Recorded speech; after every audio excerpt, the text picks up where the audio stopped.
Moins de 15 minutes ont suffi pour rallier la sous-préfecture de Dero-Didizo dans le département de Divo après avoir quitté la nationale A2 qui traverse cette localité jusqu'à Gagnoa. Impensable il y a quelques mois. Véhicules particuliers ou de transport, tricycles et engins à 2 roues roulent aujourd'hui en toute aisance jusqu'à cette destination.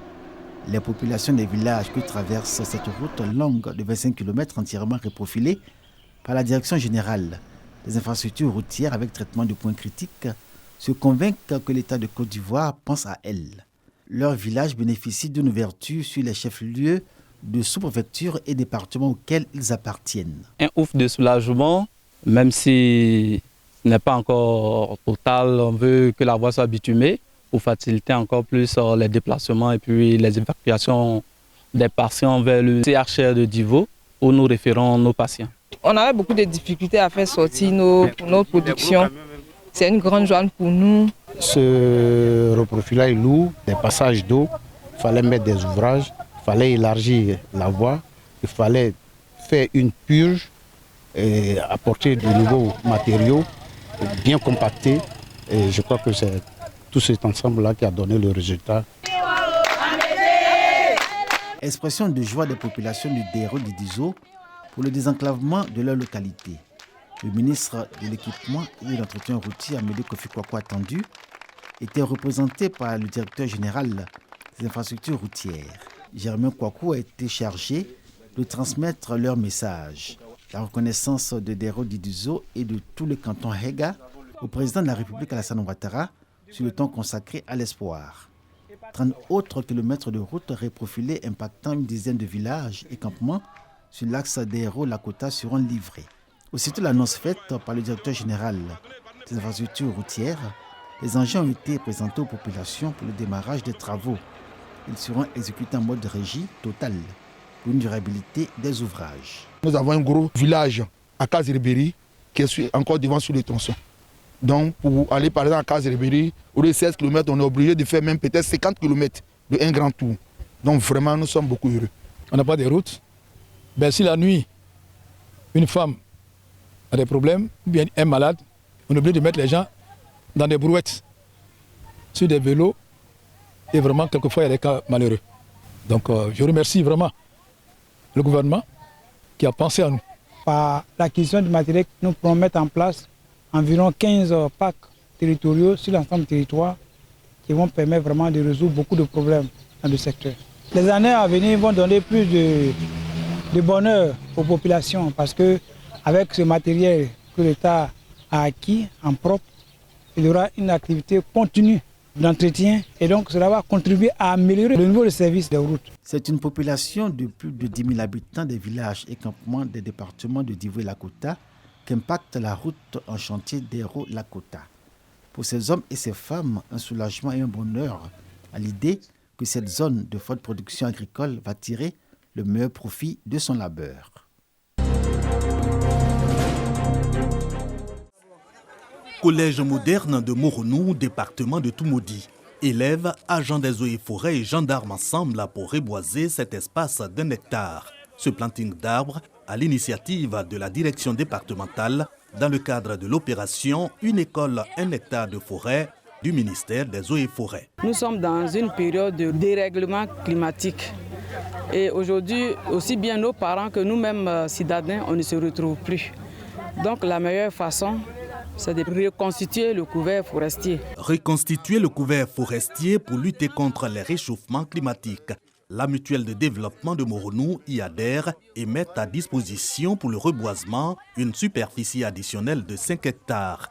Idem pour l'école de gendarmerie de Torogwe qui participe à cette activité avec 31 stagiaires dont 12 ressortissants étrangers dans le cadre d'un voyage d'études. Les effets du changement climatique sont visibles. Il fait très chaud, il y a beaucoup d'inondations quand il y a une petite pluie et les cultures de nos parents s'en trouvent affectées.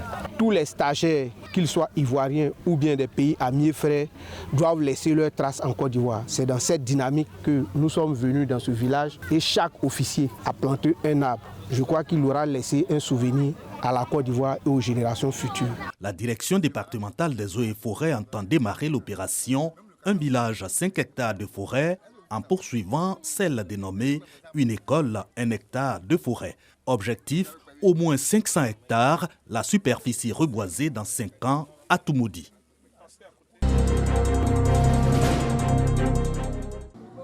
La ville de Sikensi répond à l'appel du Centre national de transfusion sanguine dans sa lutte pour réduire le déficit de produits sanguins auquel la Côte d'Ivoire est confrontée.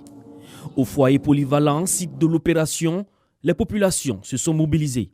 À leur tête, les membres du collectif des volontaires de Sikensi pour le don de sang.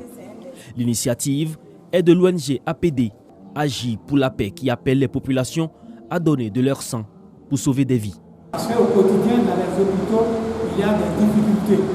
Lorsque j'ai subi un grave accident, ce sont 3 poches de sang qui m'ont permis de retrouver la vie. C'est une réalité. Donc c'est pour ça que nous avons mené cette opération de service civique. Nous serons toujours prêts pour l'accompagner dans ce genre d'action qui va dans le sens de l'amélioration de la vie de nos populations. Les autorités préfectorales saluent l'initiative de l'APD. La structure a également reçu les encouragements du député-maire Joseph Ngata. Cette opération a été menée avec le soutien du centre de transfusion sanguine d'Agboville.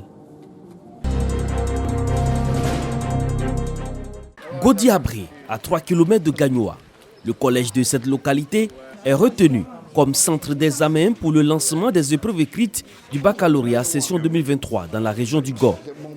Avant l'ouverture des enveloppes, les autorités administratives à leur tête, la secrétaire générale de préfecture, ont invité les candidats à la sérénité. Notons que pour la session 2023, ils sont 13 465 candidats à composer dans 23 centres d'examen répartis dans les localités de Gagnoa, Oumé, Guibéroa, Diegonefla, Bayota et Ouragayo.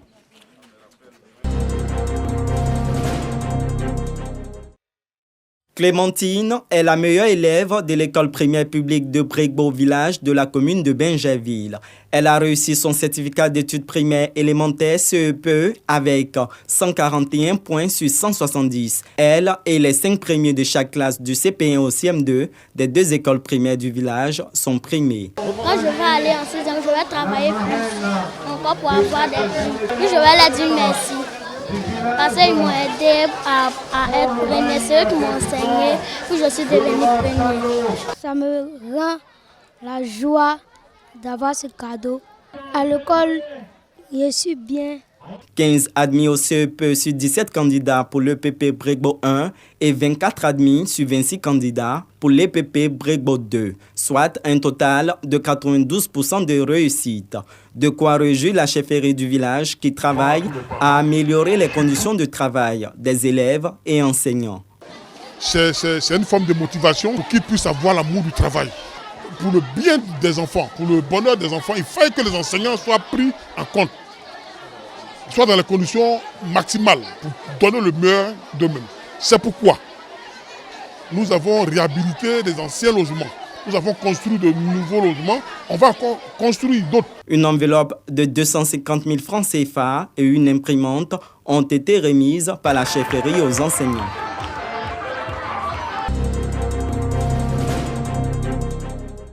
C'est au cours d'un dîner de gala que l'ONG Mon Action pour la jeunesse et le collectif des femmes J'aime mon mari ont décidé d'honorer les papas d'Abengourou.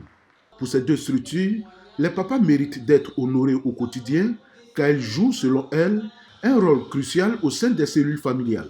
Ils sont nombreux, ces papas exemplaires qui chaque année se sacrifient, réalisent, créent des choses, des activités ici dans la région pour que des jeunes soient occupés à quelque chose d'utile, pour que des femmes soient occupées. Ces personnes qui réalisent toutes ces bontés, tous ces biens pour les différents jeunes et femmes, il faut trouver l'occasion de leur dire merci. Pour cette édition 2023, ce sont 5 papas exemplaires qui ont été distingués. Il s'agit de l'actuel préfet des régions de l'Indéné Guablin Pandro Joseph, de Nana Adou Kofi II, chef du village d'Adou Kofi Kro, de Eugène Diekakou, journaliste à la retraite et actuel directeur de la radio régionale Ania FM, et enfin l'évêque du diocèse d'Abengourou Boniface Ziri, et l'imam de la grande mosquée de la ville, El Hadj Mamadou Seydou Ouattara, tous 2 représentés à cette cérémonie. La valeur d'un père est unique et irremplaçable. Le père est le porteur de la sémence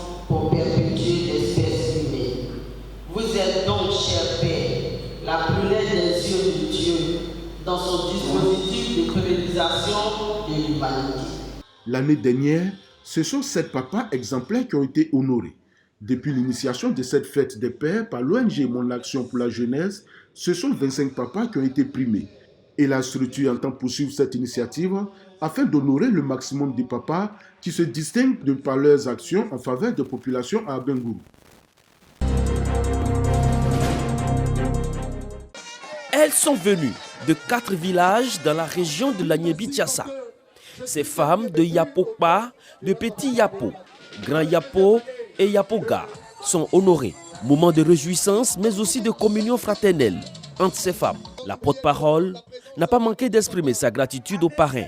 Elle a par ailleurs rendu un hommage au président de la République pour ses actions de développement au profit des femmes dans la région de l'Agné-Bichiassa. Je prends la parole à ma qualité de porte-parole de toutes les femmes des 4 Yapo pour vous dire infiniment merci de nous avoir honorés.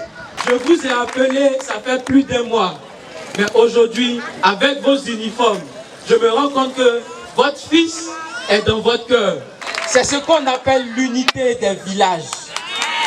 Dofung Gessan, parrain de la cérémonie et fils de la région, a pour sa part pris l'engagement de toujours apporter son soutien. La maman est la pièce maîtresse d'une famille.